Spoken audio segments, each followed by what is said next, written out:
I end up going to a guy. His name is Frank Amadeo. He's a rapid cycling bipolar with features of schizophrenia. He's doing legal work in prison. He's a disbarred attorney. He believes that God is telling him he is preordained to be emperor of the world. I finally have a buddy of mine who says, bro, go talk to Frank. Like, I would have never even tried, but literally when you're hearing guys' names being called to R&D, right, receiving a departure, and you see T-Dog walking down the strip towards R&D with his bags over his shoulder, and you're like, what the fuck's going on? He's like, yeah, bro, immediate release. What?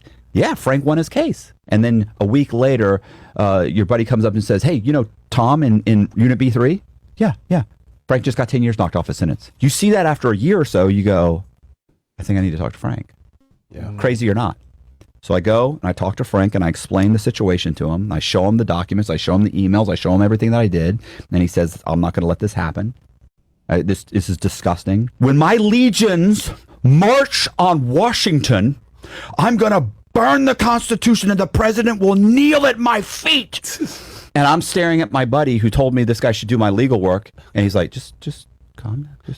And Frank goes, I'm sorry, I'm going to need a 2255 form.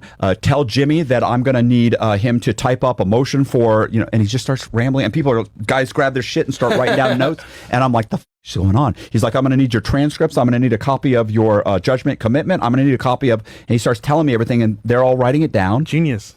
And I'm going, I'm doing all my time. Frank files a 2255, right? Which is basically saying that your lawyer is ineffective. Is what it says. He's saying my lawyer didn't understand the law because my lawyer told me to cooperate. So we start going back and forth over the course of 6 months. And eventually, the short version is, the court issues me an attorney and says, we're going to reduce your sentence. And they say they want one level off, which is only like 30 months or something like that. It's like 30 months off. Yeah. What they do is they basically say, but we'll bring you back to court.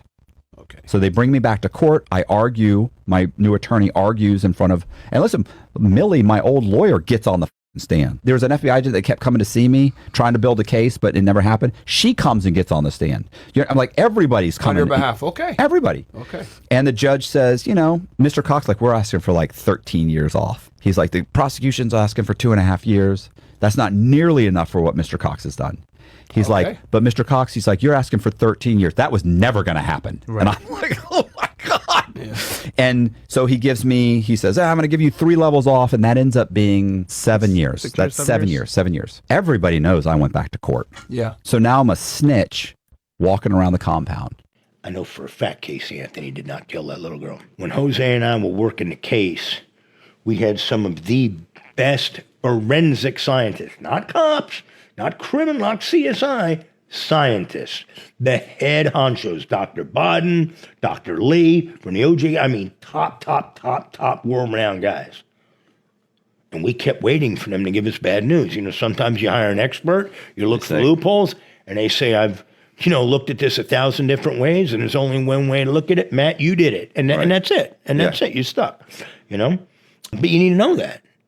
And every one of them said, I don't think she did it. I'm like, wait, what? Because, and I'm guilty of this, I was kind of swayed by her initial reaction to maybe not responding to the missing child like a hysterical mom. Right. I mean, if my daughter or son went missing, I'd be hysterical. Right. Hysterical.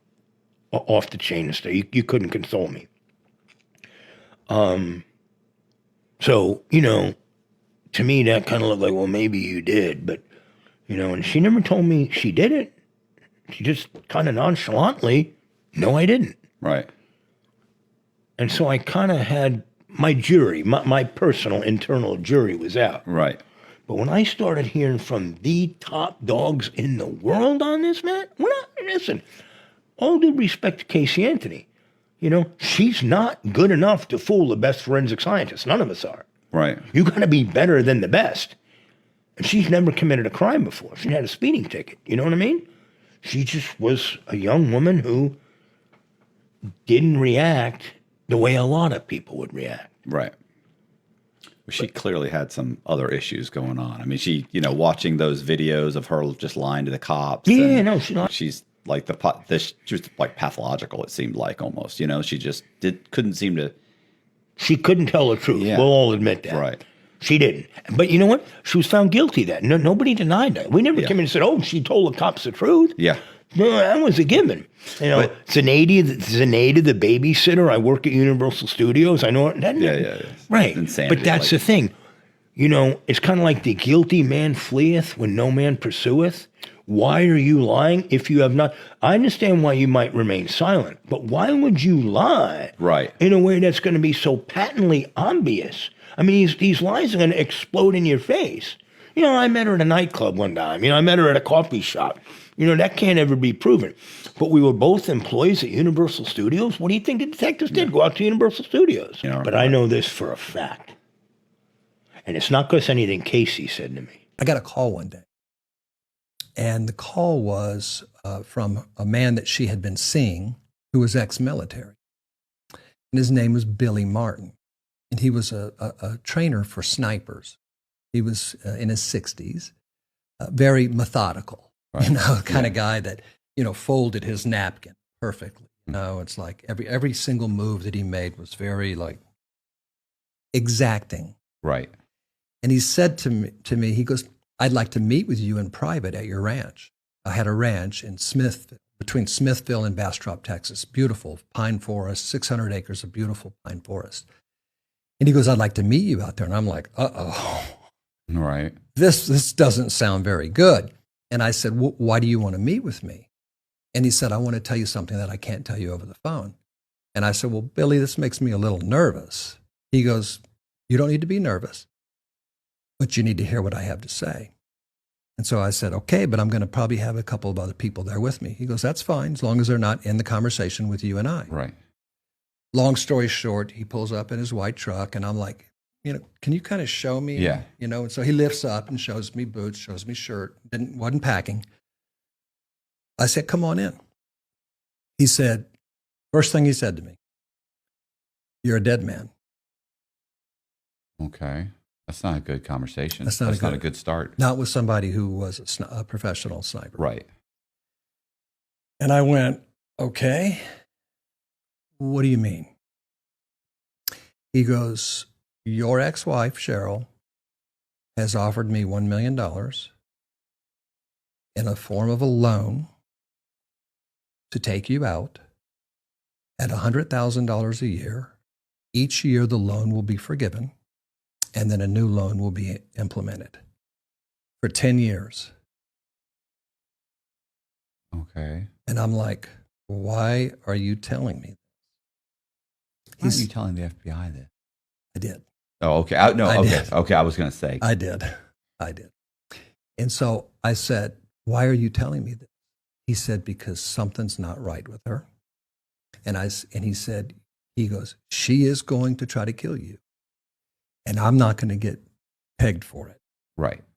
I said, do you understand that as soon as you walk out this door, I'm calling the Austin Police Department? He goes, that's why I'm here. Right. He goes, I know you will. And here's my number. And you can give them my number. He goes, I want them to interview me. I said, why? He said, because I'm not going to get blamed for something that I know is going to happen. He's at the apartment door. I'm excited. I'm also a little pissed that you've been missing for 4 years.